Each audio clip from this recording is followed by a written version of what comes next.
Hey everybody, welcome back to the channel. This is part 2 on my Red Roses series.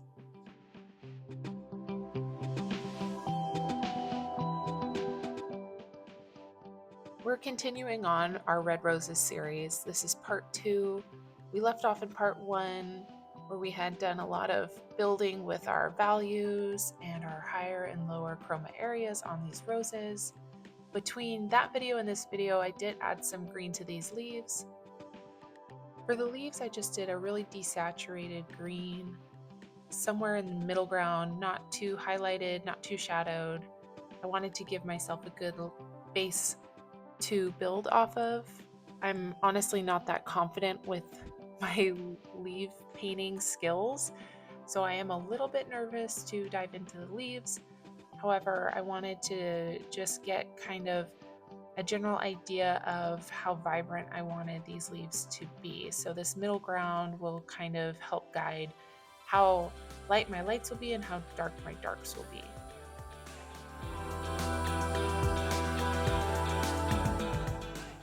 In this video, I won't be working at all on the leaves. That might be my part 3.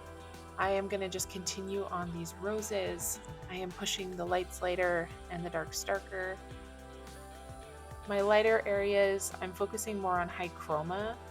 I don't want to add too much white to my color and make it pink. These are very red roses, but I do want to elicit a feeling that light is hitting these upper left petals where the sun is coming from.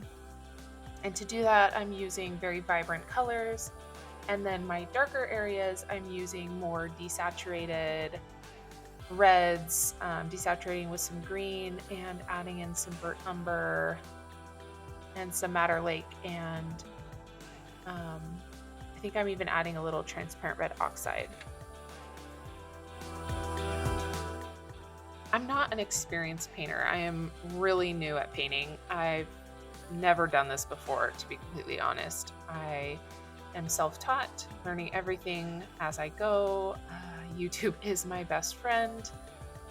So don't expect perfect technique here.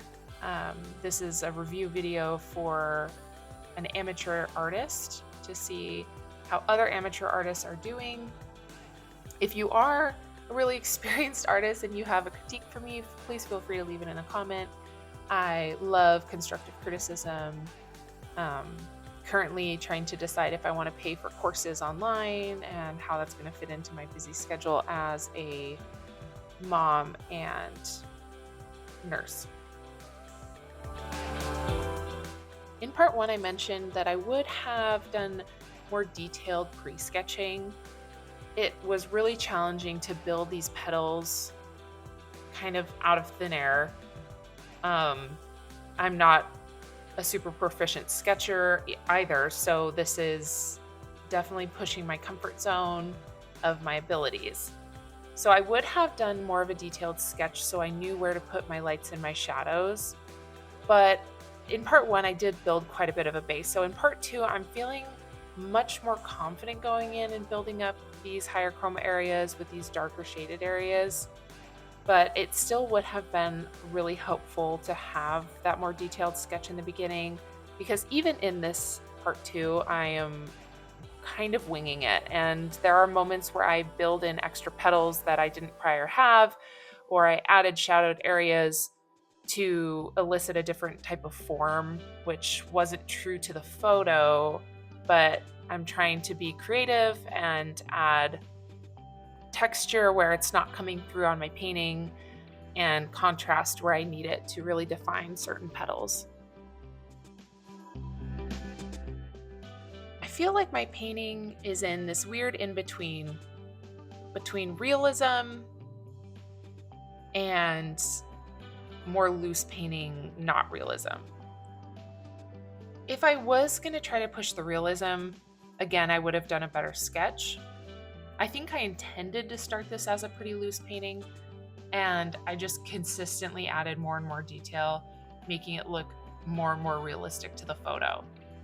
So moving on in the future, I think I need to stick more towards one or the other. So if I want to do a more realistic painting, which I actually really enjoy trying to keep it as realistic to my reference photo as possible, I need to add more upfront detail. I am not a super skilled sketch artist or painter, and I am going to need a little bit more of groundwork laid before I just start jumping into a really intricate painting like this if I want to make it realistic.